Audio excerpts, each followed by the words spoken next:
እስራኤልና አሜሪካ በኢራን ላይ የከፈቱት ጥቃት ተከትሎ ኢራን የዓለም ወሳኝ የነዳጅ ዘይት መተላለፊያ የሆነውን የሆርሙዝ የባህር ሰርጥን ልትዘጋ ትችላለች የሚል ስጋት ተፈጥሯል።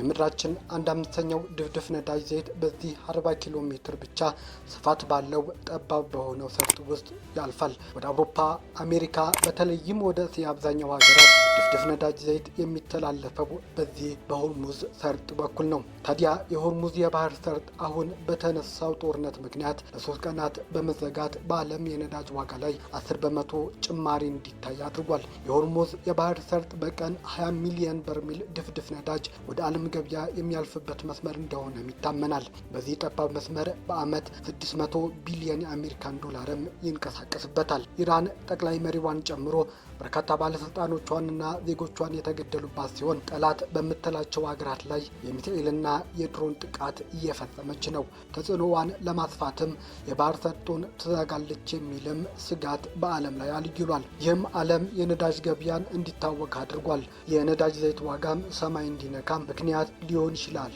ይህ ከሆነ እንደ ኢትዮጵያ ላሉ ሀገራት አሁን የገጠማቸውን የኑሮ ውድነት፣ የዋጋ ግሽበትና የኢኮኖሚ አለመረጋጋት ጭራሹኑ እንዲባባስ ሊያደርግ ይችላል። የእስያ ሀገራት አብዛኛው ነዳጅ ዘይት ፍጆታቸውን የሚያገኙት በዚህ 50 ኪሎ ሜትር በማትሞላው ጠባብ ሰርጥ ሲሆን የኢኮኖሚ መሰረታቸው ነው ቢባል ማጋነን አይሆንም። ይልቁንም እንደ ቻይና፣ ደቡብ ኮሪያ ላሉ ሀገራት የበለጠ አስፈላጊ ቦታ ነው። የቀድሞ የዩናይትድ ኪንግደም የስለላ ድርጅት MI6 ኃላፊ ሰር አሌክስ ያውንገር ለቢቢሲ እንደተናገሩት የዚህ ጦርነት የከፋው ነገር ሰርጡን ሊዘጋው ይችላል። ሰርጡን መዝጋት በነዳጅ ዋጋ ላይ የሚኖረው ተጽዕኖ ግምት ውስጥ በማስገባት ከፍተኛ የኢኮኖሚ ተግዳሮት እንደሚሆንም ግልጽ ነው ይላሉ። የላይኛውን ሀሳብ በተገቢው መንገድ ለመረዳት አሃዛዊ መረጃዎች እስቲ እንመልከት። ቢቢሲ የአሜሪካ የኤነርጂ መረጃ አስተዳደር ጠቅሶ ባጋራው መረጃ መሰረት በ2023 የመጀመሪያ አጋማሽ በቀን 20 ሚሊዮን በርሜል ድፍድፍ ነዳጅ በዚህ ሰርጥ እንደተላለፈ ያሳያል። ይህም በዓመት ወደ 600 ቢሊዮን ዶላር የሚገመት የነዳጅ ንግድ በባህር መስመሩ ላይ ይተላለፋል ማለት ነው። ከቅዳሜ ጠዋት ጀምሮ እስካሁን ድረስ ለዓለም ገበያ መቅረብ የነበረበት 60 ሚሊዮን በርሜል ድፍድፍ ነዳጅ ዘይት ወደ ዓለም ገበያ አልቀረበም። በሌላ አነጋገር ዓለም ውስጥ ከሚፈለገው የነዳጅ ምርት ውስጥ ባለፉት 3 ቀናት ብቻ 60 ሚሊዮን በርሜል ድፍድፍ ነዳጅ እጥረት አጋጥሟል ማለት ነው። በባህር ሰርጡ ላይ የሚከሰቱ ማንኛውም አይነት መስተጓጎል በዓለም አቀፍ ደረጃ የነዳጅ አቅርቦት ላይ ከፍተኛ መዘግየትን እያስከተለ ሲሆን ወዲያውኑ በዓለም ዙሪያ የዋጋ ንረት እንዲፈጠርም ያደርጋል። ነገር ግን ተንታኞች ግጭቱ እየተባባሰ የሚሄድና የሚራዘም ከሆነ የበለጠ ከባድ መዘዝ ይኖረዋል ሲሉም ስጋታቸውን ገልጠዋል። ባለፉት 3 ቀናት በነበረው ጦርነት ብቻ እስካሁን የታወቀው አንድ ድፍድፍ ነዳጅ ዘይት የጫነ መርከብ ተመቶ እየነደደ መሆኑን መረጃዎች እየወጡ ነው። ይህ ከባህረ ሰላጤው ሀገራት በሚገባ የነዳጅ ዘይት ላይ ጥገኛ በሆኑት ዩናይትድ ስቴትስ ጨምሮ በሌሎች ሀገራት ላይ ከፍተኛ ጫና ሊኖረው ይችላል። የሆርሙዝ የባህር ሰርጥ በኢራንና በኦማን መካከል የሚገኝ መተላለፊያ ወሽመጥ ነው። መግቢያውና መውጫው 50 ኪሎ ሜትር ስፋትም አለው። ሰርጡ በማዕከላዊ ክፍሉ ብቻ ትላልቅ መርከቦች ለማሳለፍ የሚሆን ጥልቀትም አለው። የባህር አሳሾች መግቢያና መውጫ ለትልልቅ መርከቦች ደህንነቱ የተጠበቀ መሆኑን ያረጋገጡ ሲሆን በመካከልም ክብደት ያለውን ነዳጅ ጭነው የሚጓዙ ምቹ መሆኑን ይነገራል። ነዳጅ ጫኝ መርከቦች በፋርስ ባህረ ሰላጤ ሲያልፉ በኢራንና በአረብ ሀገራት መካከል አወዛጋቢ በሆኑት የቱኑብ ደሴቶች አቅራቢያም ያልፋሉ። ሰርጡ ላይ የሚተላለፍ የንግድ መርከቦች የሚያስተጓጉሉ ካሉ ወታደራዊ እርምጃ ከግምት እንደሚገባም ባለሙያዎቹ ይናገራሉ። በዚህ አካባቢ ትልቁ ስጋት የደቀነው ፈጣን የተባለው የኢራን የባህር ኃይል መርከቦች ናቸው። አካባቢው ታጣቂዎች የሚኖሩበት ከሆነ ችግሩን የበለጠ እንዲባባስ ያደርገዋል ሲሉም የዘርፉ ባለሙያዎች ስጋታቸውን ይናገራሉ። ተንታኞች እንደሚሉት ለኢራን የሆርሙዝ ባህር ሰርጥ መዝጋት እንደ መከላከያ ኃይል በመጠቀም ልክ የኒኩሌር ጦር መሳሪያ ከመያዝ ጋር ያመሳስሉታል። ዓለም አቀፍ ማህበረሰብ የኢራን ወታደራዊ የኒኩሌር መርሃ ግብር ረጅም ጊዜ ሲቃወም እንደነበር ሁሉ ታላላቅ ሀገራት ቴህራን ያላትን ስትራቴጂካዊ አቀማመጥ ተጠቅማ የዓለምን የኃይል አቅርቦት እንዲስተጓጎል እንደማይፈቅዱ ደጋግመው ሲያስጠነቅቁም ተሰምቷል። በዚህ ምክንያት ኢራን ትኩረት ለመሳብና ያለባት ጫና ለማስተንፈስ ስትል ሰርጡን ለቀናት ልትዘጋው ትችላለች። ይህ ከሆነ ደግሞ ራሷን አሜሪካን ጨምሮ የእስያ ሀገራትና የአውሮፓውያንን በጦርነቱ አካሄድ ላይ እንዲያስቡበት ሊያደርግ ይችላል ሲሉም ባለሙያዎች ይናገራሉ። ነገር ግን ብዙዎቹ ዩናይትድ ስቴትስና አጋሮቿ ወታደራዊ መንገዶችን በመጠቀም የባህር መስመር ፍሰቱን በፍጥነት ወደ ነበረበት ሊመልሱት እንደሚችሉ እርግጠኞች ናቸው ይላል የቢቢሲ ዘገባ። ለዚህ ለዚህ መነሻ ምክንያቱ ደግሞ አሜሪካን ጨምሮ እንግሊዝና ሌሎች የአሜሪካ ወዳጆች አካባቢው ያላቸው የጦር ሰፈር በመጠቀምና ዘመናዊ የጦር መርከቦችን ወደ ስፍራው በማሰማራት ችግሩን ሊፈቱት እንደሚችሉም ግምታቸውን እነዚህ ባለሙያዎች ያስቀምጣሉ ብሏል። ቢቢሲ በሀተታው በአውሮፓውያኑ የዘመን አቆጣጠር 2012 የአሜሪካን ኮንግረስ የምርመራ አገልግሎት ባደረገው ጥናት መሰረት ኢራን ሰርጡን ለመዝጋት አዝጋሚ አካሄድን ልትከተል ትችላለች። ይህን ለማድረግ ደግሞ ትከተለዋለች ተብሎ የሚታመነው ስልት በሆርሙዝ የባህር ሰርጥ መንቀሳቀስ ማገደልም ሊሆን ይችላል። ሌላው ደግሞ በሰርጡ የሚያቋርጡ መርከቦች ሊፈትሹ ወይም ሊያዙ እንደሚችሉም ማወጅ ነው። ይህ ደግሞ የመርከብ ባለቤቶች ስጋት ሊገባቸው ወደ አካባቢውም ላለመሄድ እንደ ቅድመ ሁኔታ ሊያስቀምጡት ይችላሉ።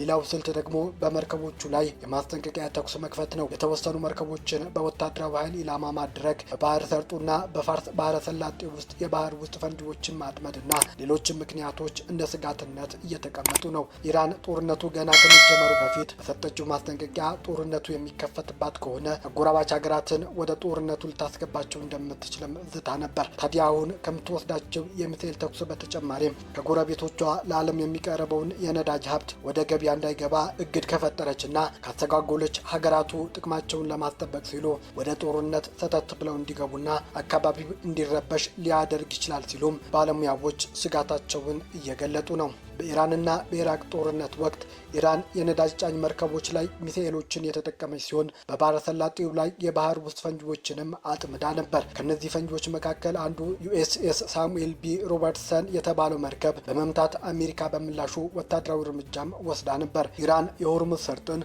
ሙሉ ለሙሉ መዝጋት ሳትችል የቀረች ቢሆንም የመርከብ ኢንሹራንስ ክፍያን በከፍተኛ ደረጃ በወቅቱ እንዲጨምር ምክንያትም ሆኗል። ከዚህ በተጨማሪም በባህር ሰላጤው መውጫ ላይ መጨናነቅ በመፍጠር መርከቦች ለከፍተኛ ወጪም ተዳርገው ነበር። አሁንም ኢራን ሙሉ ለሙሉ ባትዘጋውም ተመሳሳይ ነገር እንዲከሰት ልታደርግ ትችላለችም ተብሎ ተገምቷል። የአሜሪካ ባለስልጣናት ኢራን አካባቢውን እንዳትረብሽና ሰርጡን ልትዘጋው ትችላለች ብለው ከሚሰጉበት ጉዳይ ወታደራዊ ተቋማት መካከል አንዱ የኢራን የባህር ኃይል ነው።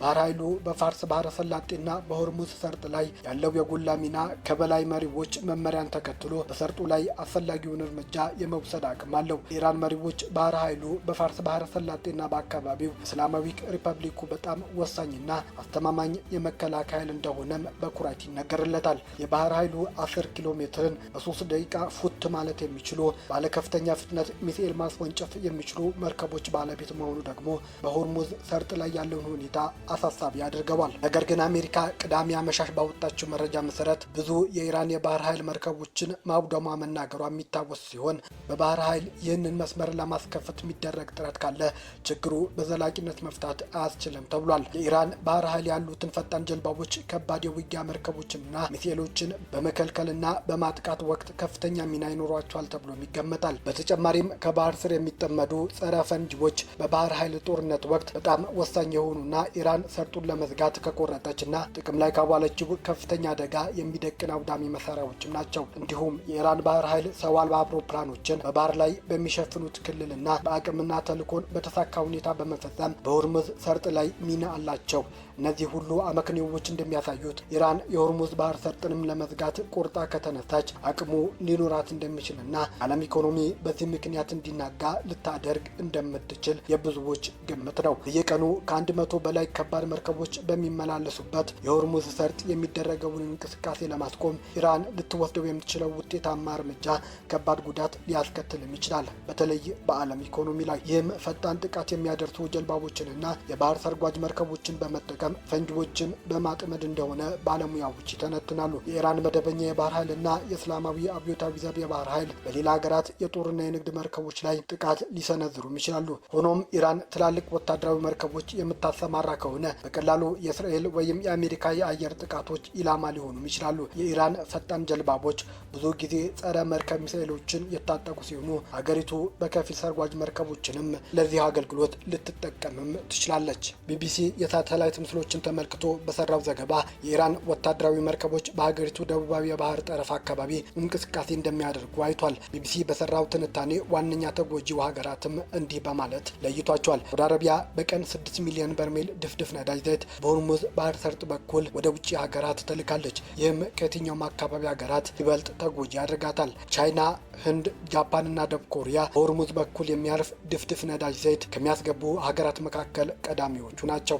የአሜሪካ የኤነርጂ መረጃ አስተዳደር በ2022 ወደ 82 በመቶ የሚጠጋ ድፍድፍ ነዳጅ ዘይትና ሌሎች የተፈጥሮ ሀብቶች በባህር ሰርጥ አልፈው ወደ እስያ ሀገራት ተጉዘዋልም ብሏል። የዜና ዘገባዎቹ እንደሚያመለክቱት የደቡብ ኮሪያ 60 በመቶ ያህል የነዳጅ ዘይት አቅርቦት በሆርሙዝ የባህር ሰርጥ በኩል የሚያልፍ ነው። አሜሪካ በየቀኑ ወደ 700 ሺህ በርሜል ድፍድፍ ነዳጅ ዘይት፣ ሌሎችም ማዕድናት በባህር ሰርጡ በኩል ታጓጉዛለች። ይህም በግምት በጠቅላላው ከምታስገባው ነዳጅ ዘይት 11 በመቶ ሲሆን የፍጆታዋ ደግሞ 3 በመቶውን ይሸፍናል። በባህር ሰርጡ በኩል የሚጓጓዘው የአውሮፓ ሀገራት ነዳጅ ዘይት ድርሻ በቀን ከ1 ሚሊዮን በርሜል ያነሰ ነው። ከዚህ አንጻር ሲታይ ሆርሙዝ የባህር ሰርጥ ቢዘጋ በዋናነት የሚጎዱት ከአሜሪካና ከአውሮፓውያን ሀገራት ይልቅ የአረብና የእስያ ሀገራት ናቸው። በርካታ የእስያ ሀገራት ከኢራን ጋር ጥሩ የሚባል ግንኙነት አላቸው። ለዓመታት የሆርሙዝ የባህር ሰርጥ ይዘጋል የሚለው ስጋት በባህር ሰላጤው አካባቢዎች የነዳጅ ላኪ የሆኑ ሀገራት አማራጭ የጉዞ መንገዶችን እንዲያስቡ አነሳስቷቸዋል። ሳውዲ አረቢያ በቀን እስከ 5 ሚሊዮን በርሜል ድፍድፍ ነዳጅ ዘይት ማጓጓዝ የሚያስችል 1200 ኪሎ ሜትር ርዝመት ያለው የቧንቧን መስመር ዘርግታለች። በ2019 ሳውዲ አረቢያም ድፍድፍ ነዳጅ ለማስተላለፍ እንድትችል የተፈጥሮ ጋዝ መስመሯ ለጊዜው መልሳ ጥቅም ላይ አውላለች። የተባበሩት አረብ ኤሚሬትስ በቀን 1.5 ሚሊዮን በርሜል የሚይዝ የነዳጅ ማከማቻ በኦማን ባህረ ሰላጤ ከምትገኘው ፋጃይራ ወደብ ጋር አገናኝታለች። በሐምሌ ወር 2021 ኢራን ድፍድፍ ነዳጅ ዘይት ወደ ኦማን ባህረ ሰላጤ ለማሸጋገር የሚያስችለውን የጎሬ ጃስክ የነዳጅ መስመር መርቃለች። ይህ የነዳጅ ማመላለሻ ቱቦ በቀን ወደ 350 ሺህ በርሜል ማመላለስም ይችላል። የሚወጡ መረጃዎች ግን ኢራን እስካሁን ጥቅም ላይ አላዋላቸውም። እነዚህ አማራጭ መንገዶች በቀን ወደ 3.5 ሚሊዮን በርሜል ድፍድፍ ነዳጅ ዘይት ለገበያ ማቅረብ ይችላሉ። ይህም በአሁኑ ጊዜ ከባህር ሰርጡ ከሚጓዘው ድፍድፍ ነዳጅ ዘይት ውስጥ 15 በመቶውን ይዛል። እንደ ሩሲያ ያሉ ሀገራት ችግሩ ስር ከመስደዱ በፊት ዲፕሎማሲያዊ መፍትሄ እንዲወሰድ እየጠየቁም ነው። አሜሪካ፣ ኢራን እና እስራኤል ግን አሁንም ጥቃት እየተደራረሱ ሲሆን ለሳምንት ሊቀጥል እንደሚችልም አሜሪካ ዝታለች። ቤተሰቦቻችን ሰብስክራይብ ማድረጋችሁን አትርሱ። መልካም ጊዜ